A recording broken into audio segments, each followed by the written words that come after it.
आज हम लोग बात करेंगे सुप्रीम कोर्ट का हिंदू धर्म और धर्मनिरपेक्षता पर अब क्या राय रही है और क्या डिसीजन दिया है। सबसे पहले आते हैं हम लोग एक 1990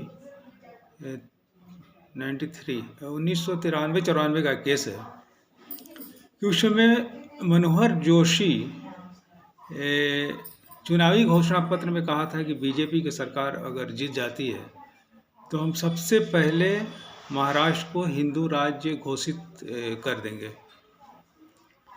तो उस समय चुनाव तो जीत गए, मनोहर जोशी चुनाव जीत गए उस समय। तो ये विपक्ष इस पर आपत्ति जताया और ये मामला सुप्रीम कोर्ट तक चला गया। और सुप्रीम कोर्ट उस समय जे.एस. वर्मा उसमें चीफ जस्टिस थे।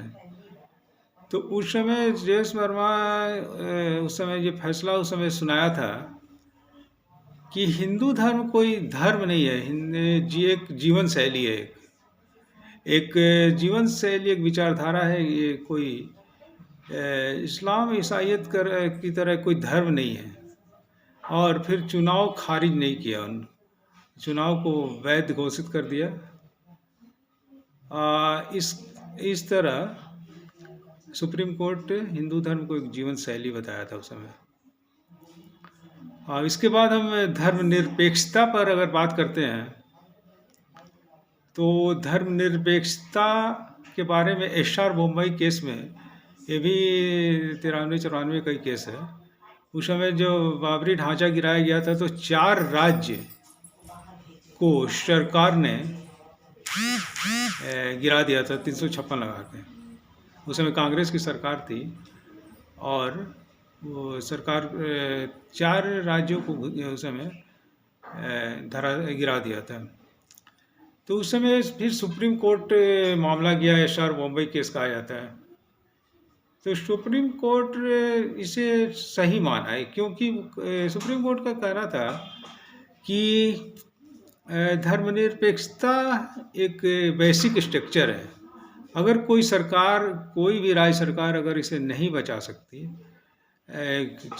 कोई भी या केंद्र की या राज्य की कोई भी सरकार अगर इसे नहीं बचा सकती तो इसे गलत माना जाएगा। तो इसी तरह धर्मनिरपेक्षता को सुप्रीम कोर्ट वैश्विक स्ट्रक्चर माना है, क्योंकि इसके पहले 1973 में केशवानंद भारती में सुप्रीम कोर्ट पहले ही कह चुका है कि सरकार कोई भी संशोधन कर सकती है, संविधान संशोधन किया जा सकता है, लेकिन बेसिक स्ट्रक्चर को समाप्त नहीं किया जा सकता है। ये सरकार के पावर में नहीं है। सरकार कितने भी बहुमत से पारित कर ले, लेकिन संविधान के मूलभूत ढांचा को समाप्त नहीं किया जा सकता है। सुप्रीम कोर्ट इसे कभी भी अवैध घोषित कर सकता है अगर बेसिक स्ट्रक्चर को समाप्त किया गया है। और एक हिंदुत्व का मामला एक बार देखते हैं कि जब देश आज़ाद हुआ उसके बाद सोमनाथ मंदिर को बनाया जा रहा था, फिर से पुनर्निर्माण की बात हुई।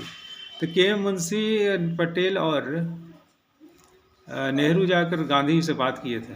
तो गांधी ने कहा कि ठीक है, मंदिर बनाया जाए, लेकिन सरकार का पैसा नहीं लगना चाहिए।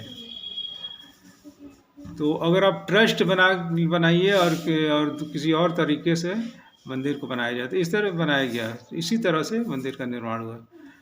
तो जब उद्घाटन हुआ 1951 में, तो नेहरू ने जाने से मना कर दिया उद्घाटन के समय।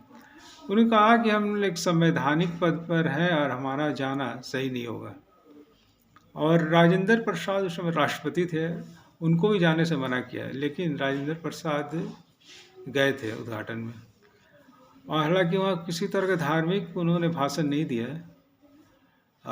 इसी तरह कोई नेहरू का मानना था कि संवैधानिक पद पर बैठा हुआ कोई व्यक्ति किसी धार्मिक समारोह में विशेष रूप से जाना सही नहीं सही होगा।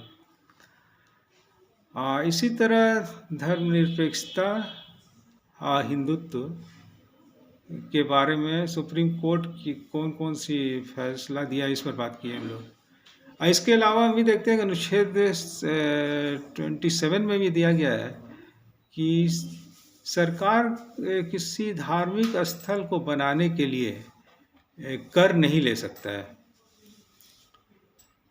और ऐसे माना जा इसी तरह कहा जा सकता है कि धर्मनिरपेक्षता हमारे देश का बेसिक स्ट्रक्चर है, ये आज तक माना जा रहा है। इस पर कोई पुनर्विचार नहीं हुआ है।